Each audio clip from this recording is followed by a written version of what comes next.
सर्वांना नमस्कार. मी राहुल कर्डिले, जिल्हाधिकारी नांदेड.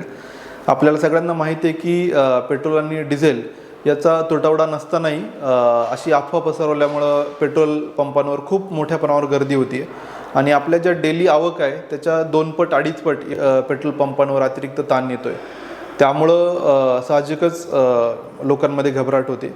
परंतु मी सगळ्यांना सांगू इच्छितो की आपल्याला जी डेली आवश्यकता आहे याचा नियमित पुरवठा आहे. आपल्याकडे कुठलीही टंचाई नाही आहे. परंतु या सगळ्या गर्दीमुळं जे जेन्युइन लोक यांनाही ते पेट्रोल भेटत नाही आहे, डिझेल भेटत नाही आणि त्यामुळे त्यांच्यात विनाकारण त्याचा समज तयार होतो आहे.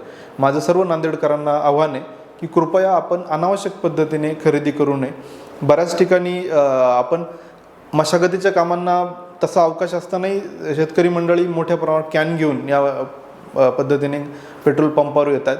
तर हे पण आम्ही पेट्रोल पंप चालकांना आवाहन केलं की कुठल्याही वेगळी किंवा सुट्या पद्धतीने कॅनमध्ये अशी कुठलीही विक्री आपण करू नये.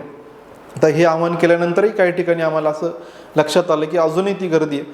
त्यामुळेच आम्ही आज रेशनिंगचा निर्णय घेतला आहे. ज्या आपल्या मोपेड आहेत म्हणजे गिअरविरहित दुचाकी आहे त्यांना 200 रुपये, गिअर असलेल्या गाड्यांना दुचाकींना 300 रुपये आणि 4 चाकी वाहनांना 1,500 रुपयापर्यंतच आपल्याला इंधन देता येईल असं आम्ही आज सर्व पेट्रोल पंप चालकांना ऑर्डर इश्यू करतो आहे.